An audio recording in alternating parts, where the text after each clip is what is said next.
mari berkenalan dengan perempuan kampung ini. Dia berasal dari Taif, dari sebuah kampung kabilah Bani Sa'ad. Makanya namanya Halimah As-Sa'diyah. Yuk kita mulai kisahnya.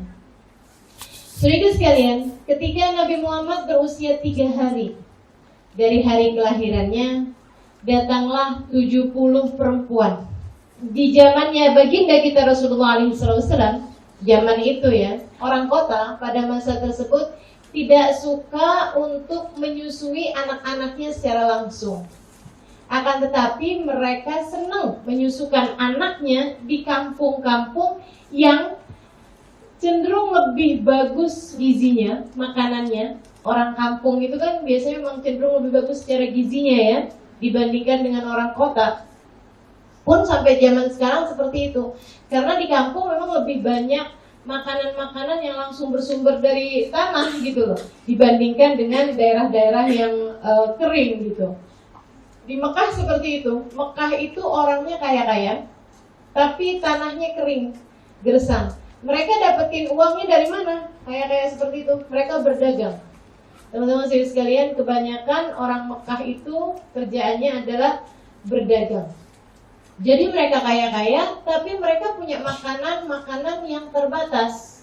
Mereka punya makanan menunggu dari kampung-kampung gitu. Nah, salah satu kampung yang ada di sana adalah kota Taif, teman-teman sekalian. Jadi alasan kenapa mereka menyusukan anaknya di kampung-kampung, satu, karena makanan di kampung jauh lebih banyak dan jauh lebih bergizi dibandingkan dengan makanan yang ada di kota-kota. Alasan yang kedua, dan ini gak ada di zaman sekarang ya, tapi zaman dulu itu memang benar-benar terasa. Teman-teman sekalian, pekerjaan yang paling bagus mendatangkan uang di zaman itu adalah menjadi seorang sastrawan.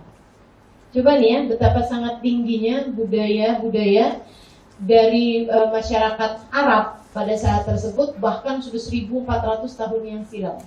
Itu mereka, pekerjaan yang paling bisa mendatangkan uang zaman itu adalah pekerjaannya semacam Hasan bin Thabit. Siapa itu beliau? Sastrawan, pujangga. Di sana itu, teman-teman sekalian, kalau bisa bikin puisi-puisi yang sangat indah, kalau bisa bikin kata-kata yang sangat bagus, itu dijamin bakalan jadi orang kaya. Kenapa? Karena di sana tuh kalau ada tamu mulia-mulia, disuguhinnya selain dengan makanan-makanan yang enak-enak, juga disuguhin dengan pembacaan puisi yang memang sengaja ditulis untuk orang tersebut. Dan itu biasanya rajanya atau pemimpin daerah tersebut akan meminta sastrawan paling terkemuka di kampung situ untuk bikinin puisinya, dan dibayar mahal, teman-teman sekalian. Bukan hanya itu. Jadi kalau ngelamar orang bacain puisi. Jadi memang nilainya kata-kata, nilainya sastra, nilainya syair-syair itu sangat tinggi pada masa tersebut. Karenanya mukjizat yang Allah Subhanahu wa taala berikan untuk Nabi kita Muhammad SAW adalah mukjizat berupa Al-Qur'an yang berisi kata-kata yang sangat indah. Sehingga mereka yang ngerti-ngerti bakalan tahu ini tidak mungkin ditulis oleh Muhammad, tidak mungkin ditulis oleh Khadijah, tidak mungkin ditulis oleh manusia. Ini semua adalah wahyu dari Allah Subhanahu wa taala. Gitu teman-teman sekalian, mukjizat itu kan disesuaikan sama zamannya. Zamannya Nabi Isa orang tergila-gila sama kedokteran. Mukjizatnya Nabi Isa bisa mengembalikan matanya orang buta, bisa menghidupkan orang yang mati gitu. Sesuatu hal yang tidak bisa dilakukan oleh kedokteran. Jadi gitu teman-teman sekalian, mukjizat tuh selalu mukjizat zamannya Nabi Musa alaihissalam. Mirip-mirip sama sihir, karena orang pada zaman tersebut semuanya mengagung-agungkan kekuatan sihir. Dan semakin bisa menyihir, semakin kuat sihirnya, maka dia akan menjadi semakin orang yang paling kaya gitu di negeri tersebut. Zamannya Nabi ini urusannya sama bahasa, sama sastra, teman-teman sekalian. Jadi kemudian orang-orang Mekah itu pada suka untuk naroin anak-anaknya di kampung-kampung, sebab kemampuan bahasanya orang kampung itu lebih hebat daripada kemampuan bahasanya orang kota di negeri Arab. Ini orang Arab zaman dulu, kalau dibangkitkan gitu ya, mereka akan melihat bahwa bahasa orang zaman sekarang tuh bahasanya rendah banget dibandingkan dengan bahasa kami orang zaman dulu. Jadi semakin tahun malah tambah semakin turun nilai bahasanya kalau di Arab. Dan juga teman-teman sekalian saya muliakan, semakin di kampung itu semakin bagus nilai bahasanya. Nah itu yang menyebabkan orang-orang Mekah pada masa tersebut suka untuk menaruhkan anak-anaknya di kampung-kampung, teman-teman sekalian, terutamanya di Taif karena dua hal tersebut. Yang pertama karena urusan makanan gizi dari anak-anak mereka, kemudian yang keduanya adalah karena urusan bahasa dan sastra yang bisa membuat mereka jadi anak-anak yang bahasanya lebih bagus dibandingkan dengan orang-orang yang disusui di negerinya sendiri. Karena memang semua orang kayak begitu ngerjainnya gitu ya. Allah pun buat Nabi kita Muhammad SAW juga menjalani masa-masa tersebut. Ceritanya Nabi berusia 3 hari. Ayahandanya sudah meninggal. Aminah tidak bekerja, maka dia hanya makan dari apa yang tersisa, dari warisan suaminya dan dari pemberian mertuanya, juga pemberian orang tuanya.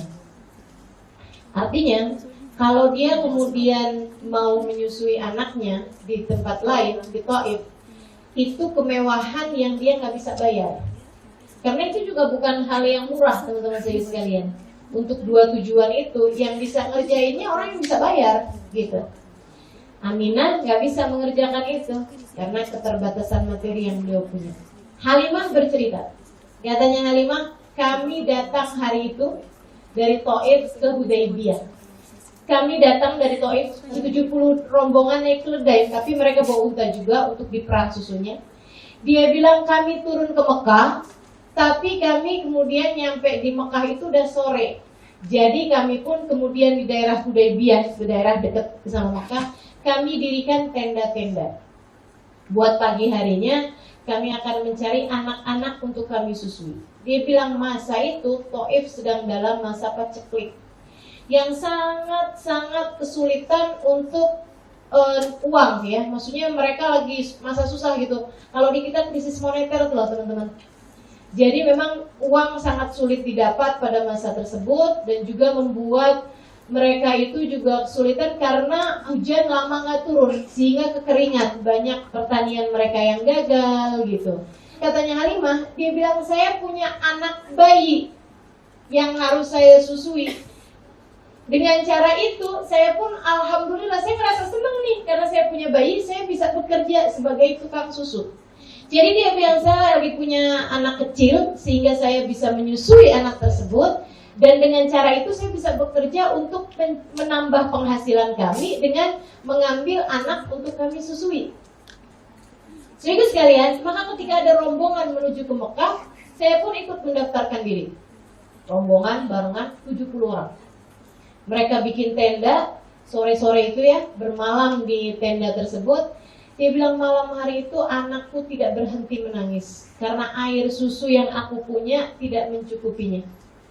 Jadi anaknya itu nangis terus karena air susunya nggak cukup gitu.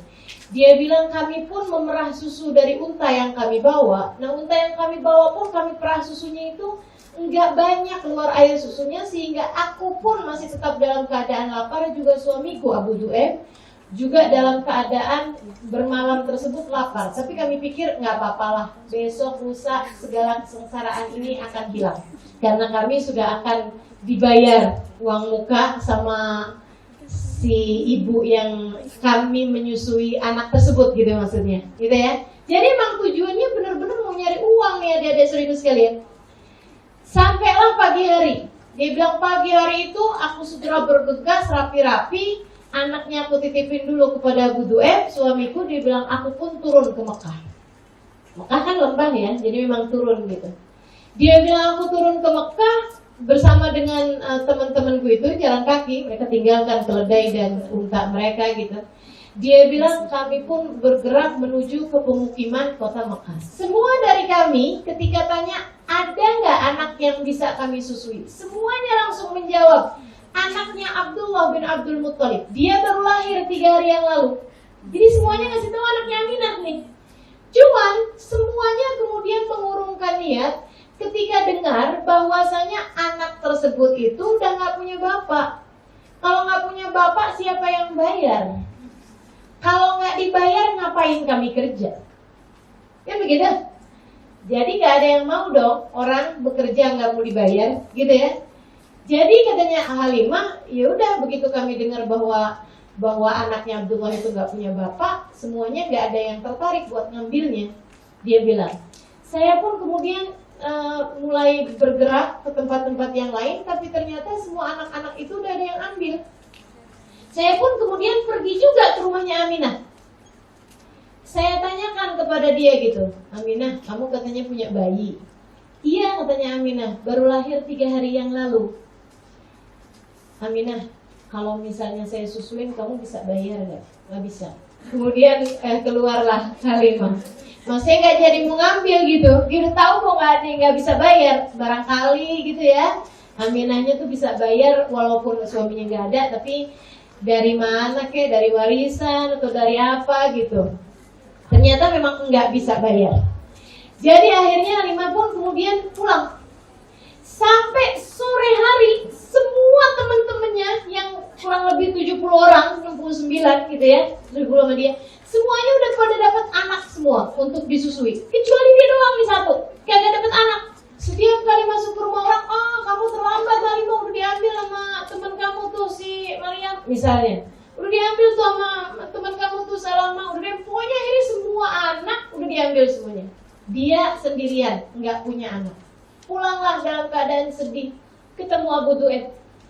Dia bilang, gimana ya, kayaknya kok rasanya gak enak banget gini ya, pulang gak bawa anak gitu. Sementara temen-temen nih yang lain-lain udah pada bawa anak. Halimah kemudian cerita, tadi tuh sebenarnya saya sempat pergi ke rumahnya Aminah, tapi dia gak punya untuk bayar kita. Jadi gimana nih enaknya? Katanya Abu Du'aib, kamu kayaknya ambil aja deh anak itu. Saya pikir-pikir juga gitu.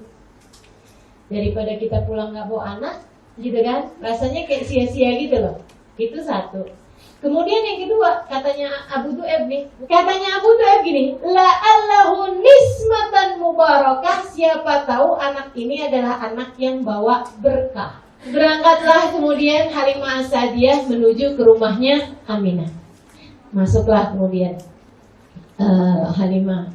Salamnya apa Ustazah? Itu nggak tahu saya. Zaman itu ya, mungkin kalau sore masaul khair, mungkin kalau pagi sobahul khair gitu kan. Kalau siang nahar sa'id, kayak gitu kali. Masuklah kemudian Halimah ke dalam rumahnya Aminah. Kayaknya saya mau ngambil anak kamu deh. Oh gitu.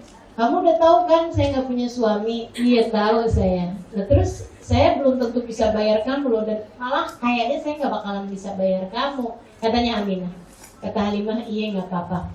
Saya sama suami saya udah sepakatan untuk tetap mengambil anakmu meskipun kami tahu bahwa kamu nggak akan bisa bayar kami. Kenapa? Katanya Aminah. Heran, itu kan kayak orang mau kerja tapi udah tahu gak bakalan bisa dibayar gitu. Katanya Halimah, kata suami saya, la'allahu nismatan mubarakah. Siapa tahu anak ini anak yang bawa berkah. Bukan bawa rezeki loh teman-teman sekalian, bawa berkah. Ini pinter banget ya, masih zaman-zaman itu udah paham bahwa ternyata yang dibutuhkan manusia itu bukan sekedar rezeki, tapi berkah. Berkah. Rezeki banyak tapi nggak berkah, nggak lebih baik daripada rezeki sedikit tapi berkah. Akhirnya kemudian dia bilang la'allahu nisbatan mubarakah. Katanya Aminah, begitu dia bilang la'allahu nisbatan mubarakah, kamu nggak salah Halimah. Anak ini memang anak yang bawa berkah. Kamu tahu, saya nggak tahu bahwa saya hamil kecuali karena saya nggak ngerasain saya sakit, saya nggak ngerasain saya ada keluhan-keluhan yang dirasakan perempuan.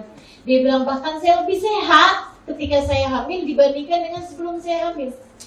Dia bilang, saya tahu anak ini bawa berkah, dan saya nggak tahu bahwa saya hamil kecuali dari mimpi-mimpi yang saya mimpikan setiap bulannya dari kehamilan saya.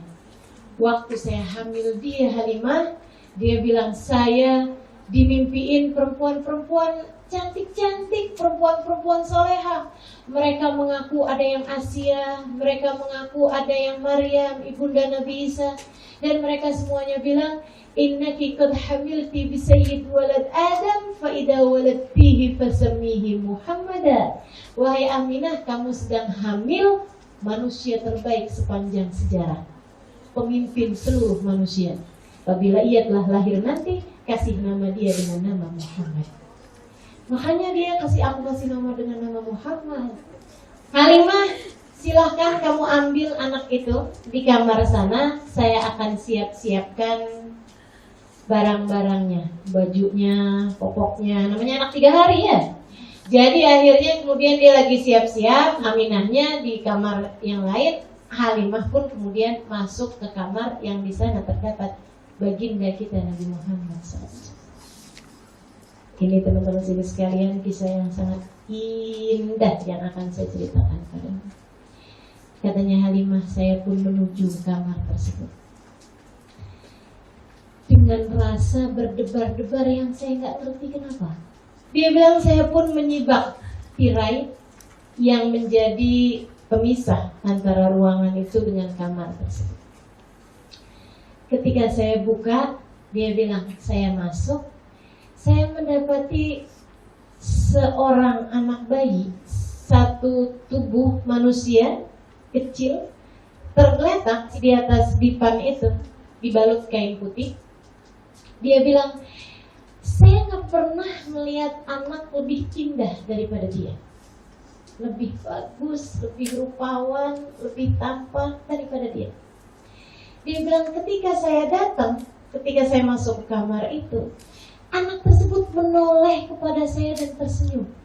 Ya ampun, saya langsung begitu melihat dia, hati saya langsung jatuh cinta kepadanya. Dia bilang, saya rasanya kayak ketemu sama anak saya sendiri yang hilang. Bahkan lebih daripada itu, rasa sayang saya sama dia meluap-luap dalam hati saya, sehingga membuat saya nggak tahan. Saya pun segera kemudian menuju kepada anak itu. Saya ambil anak tersebut, saya dekap dalam dekapan saya. Allah, senangnya saya, senangnya. Dia bilang, saya pun berurai air mata bahagia yang saya tidak mengerti sebabnya apa. Ada banyak anak-anak yang saya susui selama ini, katanya Halimah, namun saya tidak pernah merasakan rasa seperti itu. Dia bilang, saya dekap ia dengan cucuran air mata haru dan rindu yang tidak saya mengerti sebabnya. Seolah ia adalah anak saya sendiri, bahkan lebih daripada itu sayangnya. Dia bilang, ketika saya dekat itu, saya merasakan sesuatu hal yang sangat aneh terjadi dalam diri saya. Dia bilang, tiba-tiba saja air susu saya menjadi banyak. Dia bilang, saya pun merasakan suatu hal yang aneh gitu. Padahal sebelumnya anak saya itu kan sampai nangis-nangis sepanjang malam karena gak punya air susu, karena gak cukup air susu. Dia bilang, udah saya dekap lama, habis itu saya pun duduk. Saya mulai menyusui dia. Saya berikan sebelah kanan. Dia bilang, anak tersebut menghisap air susu saya dengan lahap. Dia bilang, dan sebagai ibu yang biasa menyusui, saya memang biasa memindah-mindahkan anak, gitu kan ya. Dia bilang, saya pindahkan anak saya ke sebelah kiri, dia gak mau. Saya pikir, oh udah kenyang, cepet bener. Saya pindahkan lagi ke kanan, dia mau lagi. Penasaran, saya pindahkan lagi ke kiri, gak mau lagi. Dia bilang, saya pindahkan ke kanan, mau lagi. Dia bilang, saya kemudian mikirin kenapa nih. Baru ketika saya pulang dan saya kemudian menyusui anak saya dari yang sebelah kiri kebanyakannya, dia bilang, pahamlah saya bahwa dia menyisakan yang sebelah kiri untuk saudara sesusunya. Muhammad kecil mengerti berbagi bahkan dari sejak bayi. Sehingga sekalian, habis itu kemudian dibawa pulang, bawa jalan ke tendanya. Habis pamitan ini bawa pakaiannya, kemudian bawa ke tenda. Dia bilang, aku bercerita kepada Abu Du'aib dengan penuh rasa bahagia apa yang aku alami bersama dengan Muhammad ini. Katanya Abu Du'aib, wah dia memang benar-benar nismah mubarakah. Sampai dibilang malam hari tersebut, kami pun waktunya makan malam memerah susunya unta yang kami bawa. Dia bilang susu unta tersebut, Masya Allah, mengalir air susunya banyak banget. Sehingga aku dan Abu Du'aib meminum susu tersebut sampai kami benar-benar kenyang. Malam hari tersebut, 4 orang di antara kami semuanya, yaitu Halimah, Abu Du'aib dan 2 anaknya, yang satu anak kandungnya, yang satu anak susunya, tidur dalam keadaan lelap semuanya. Kami tahu bahwa kami tidak salah. Kami telah mendapatkan nismah paling mubarakah yang pernah ada di atas muka bumi ini. Anak yang paling banyak membawa keberkahan.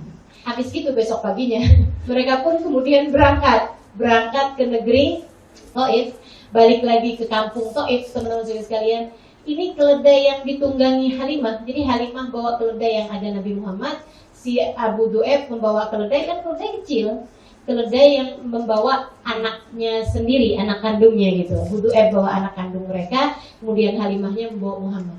Itu begitu naik di atas keledai, keledainya langsung jalannya cepet banget sampai menyusuli semua orang-orang yang rombongan 70. Padahal waktu berangkat, keledai mereka yang paling buncit karena paling lemes. Begitu ada Muhammad di atasnya, keledainya langsung larinya, jalannya cepet banget sampai orang-orang pada nanya, Halimah, kamu beli keledai baru di Mekah nih? Katanya Halimah, kakak, ini keledai yang lama. Inna fi himari hadala sya'na. Dia bilang, saya nggak tahu nih kenapa tiba-tiba keledai saya menjadi aneh dalam artian yang baik ya. Aneh yang, ini ajaib nih keledai saya, kayak gitu. Sampailah mereka di kota Taif. Ketika kemudian Muhammad kecil bersama dengan keluarganya Halimah As-Sa'diyah, teman-teman sekalian, itu beliau tumbuh juga dengan cepat sekali. Usia 6 bulan udah bisa lari. Usia 1 tahun itu Nabi kita Muhammad SAW sudah ikutan menggembala kambing bersama dengan saudara-saudaranya.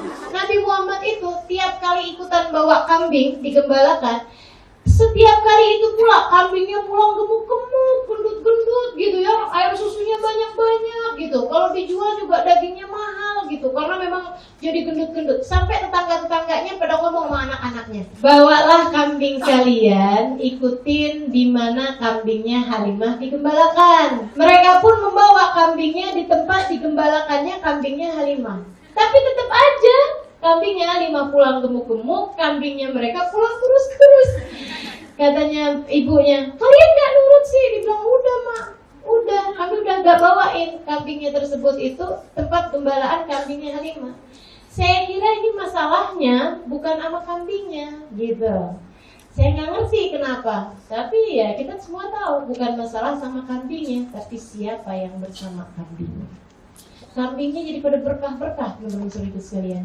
Tinggallah Muhammad kecil bersama dengan keluarga Halimah, bersama dengan abang-abangnya, bersama dengan kakak-kakaknya, ya, keluarga Halimah ini penuh dengan keberkahan, penuh dengan cinta kasih.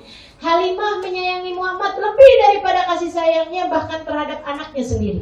Demikian pula dengan Abu Du'aib suaminya, menyayanginya lebih daripada anaknya sendiri, teman-teman sekalian saya muliakan. Sampai kemudian dapat 1 tahun 2 tahun. Kan memang anak disusuin 2 tahun. Kalau habis selesai disusuin mau gimana lagi kan? Ngapain ditahanin? Ya kan? Jadi kan harus dikembalikan. Mereka kan tukang susu, biasanya memang mengembalikan anaknya ketika sudah selesai disusuin, sudah selesai tugasnya kok gitu. Akhirnya kemudian berangkatlah Halimah menuju kepada rumahnya Aminah. Dia bilang gitu, ini saya balikin nih anak kamu nih, tapi sebenarnya nih kakak-kakaknya tadi malam nangis sampai nggak pada bisa tidur karena mereka keberatan kalau anak ini harus pergi dari rumah mereka. Boleh nggak sih kamu biarin lagi saya bawa anak ini? Yaudah deh, nggak apa-apa deh. Maka dibawa pulanglah kembali Muhammad SAW. Bawa pulang lagi ke rumah. Sebulan, 2 bulan, setahun, sampai ketika umurnya mendekat usia 4 tahun. Ketika kemudian Nabi Muhammad SAW lagi menggembalakan kambing bersama dengan saudara-saudaranya, abang-abangnya. Ada abangnya satu kemudian pulang dengan tergesa-gesa ke rumahnya Halimah. Ya Umi, ambil nangis gitu. Keluarlah Halimah. Kemudian bapaknya juga keluar. Begitu ya. Kenapa nak? Kenapa nak? Muhammad. Kenapa Muhammad? Kenapa Muhammad? Ya kenapa nak? Kenapa? Dia bilang tadi ada dua orang deketin Muhammad. Kami nggak kenal. Kemudian Muhammad diambil sama dia. Kayaknya ngerjain sesuatu yang ya ampun, ayo deh kita ke sana. Berangkatlah mereka kemudian pergi menemui baginda kita Nabi Muhammad alaihissalam. Semuanya pada ketakutan tuh, saudara-saudaranya, jadi semuanya menghindar. Ketika datang dua orang ngambil Nabi Muhammad alaihissalam, mereka kemudian baringkan Nabi Muhammad alaihissalam di atas tanah. Dia bukalah bajunya, kemudian terjadi pembelahan dada baginda kita Rasulullah SAW. Teman-teman pasti pernah dengar cerita ini ya, pembelahan dadanya Rasulullah SAW, persiapan bahwa anak ini adalah anak yang dipersiapkan Allah SWT untuk menjadi pembaharu dunia, untuk bisa mengajarkan manusia ilmu yang seharusnya mereka tahu, teman-teman sekalian, untuk menjadi penerang bagi alam semesta ini dengan dinul Islam, agama Allah SWT. Jadi dibelah dadanya, kemudian diambil hatinya, kabarnya seperti itu, dibersihkan dengan air. Bukan artinya kemudian hatinya Nabi Muhammad asalnya kotor kemudian dibersihkan, bukan. Ini semacam persiapan, gitu ya. Ini semacam ritual-ritual yang sebenarnya nggak ada kaitan sama apa yang akan dikerjakan. Cuman ini semacam menunjukkan bahwa Nabi Muhammad ini dialah orangnya, gitu ya. Dialah orangnya yang akan yang telah dipilih Allah SWT untuk menjadi nabi akhir zaman. Belah dadanya. Jadi begitu kemudian Halimah udah sampai, itu udah rapi, udah gak ada apa-apa, malaikatnya juga udah pergi. Tapi memang wajahnya Nabi Muhammad kala itu pucat pasi, teman-teman saudara sekalian. Begitu melihat anaknya gitu kan, memang Nabi Muhammad putih merahan kan, tambah pucat pasi pula. Jadi putih doang, merahnya hilang, pucat banget. Halimah langsung pelukin, kemudian sambil nangis, nak aku kenapa nak. Abu Du'aib juga gitu, pelukin Muhammad juga. Ayo bawa pulang aja, bawa pulang. Kemudian ditanyain, apa yang terjadi padamu? Muhammad kecil pun bercerita, tadi ada dua orang laki-laki mendekati aku, kemudian membaringkan aku, kemudian membelah dadaku, mengambil sesuatu, dimasukinya ke dalam air, kemudian ditaruh lagi, kemudian dijahit. Sampai sekarang saya masih berasa dinginnya dada saya. Halimah malamnya tuh nggak bisa tidur sama Abu Du'aib. Kenapa ya anak kita ya? Ya ampun, serem banget nih. Yaudah kita balikin aja deh. Yaudah deh. Akhirnya besok harinya dibalikanlah. Halimah pergi lagi ke tempat Aminah, balikinlah Muhammad alaihissalam. Ditanya nih, kenapa kamu balikin? Kemarin katanya kamu pengen banget gitu. Berapa waktu yang lalu kamu pengen banget anak ini tinggal bersama dengan kalian. Bahkan mungkin maksudnya sampai seterusnya gitu. Tapi sekarang malah kamu balikin gini gitu. Diceritakan lah. Terus katanya Aminah kayak gini, kamu takut kenapa? Amin mesin ya musuh, kamu takut kalau anak ini kena jin, kerasukan, kena jin gitu. Kata Halimah, semacam itulah. Maksudnya saya takut ada sesuatu yang mengganggu dia gitu. Katanya Aminah, nggak bakalan. Saya sudah tahu bahwasanya anak ini adalah seorang anak yang terjaga. Gitu. Ceritain lagi tuh apa aja yang beliau lihat di waktu beliau hamil seperti itu. Tapi Halimah, karena kamu memang udah balikin dia dan saya juga ingin kembali hidup bersama dengan anak saya, silahkan pulanglah kalian. Saya kira mudah-mudahan Allah Subhanahu wa Ta'ala menginginkan saya untuk kembali bersama dengan dia. Udah barengan tuh Nabi Muhammad kepada Aminah. Halimah dipanjangkan usianya, teman-teman sekalian. Panjang usianya. Tahun, 2 tahun, 3 tahun, 10 tahun, 20 tahun, 30 tahun. Enggak meninggal-meninggal. Maksudnya andai waktu itu umurnya misalnya 25 tahun ya, itu sampai dengan Nabi Muhammad alaihissalam berusia 53, 54, 55. Berarti tambah tuh berapa tuh? Dari 25 misalnya gitu sampai tambah 55 berapa? 80. Kan udah tua kan? Tapi memang Allah SWT panjangkan sampai ketika kampung di mana Halimah berada itu terkena hidayah Islam. Islam masuk ke sana, kemudian mereka beriman pada tahun ke-7 dari sekitar tahun ke-7 dari hijrahnya Nabi Muhammad SAW ke Madinah. Nabi kemudian mendengar kabar bahwa orang-orang Taif, maksudnya daerah di Taif, datang untuk beriman gitu. Dan itu orang nggak tahu siapa aja yang datang, tapi Nabi Muhammad tahu. Kan selalu Allah SWT beritahu kan ya. Jadi ceritanya ada satu siang ketika datang rombongan tersebut itu menyatakan diri masuk ke dalam agama Islam dan mereka datang ke Madinah, teman-teman saudara sekalian, Nabi Muhammad lari.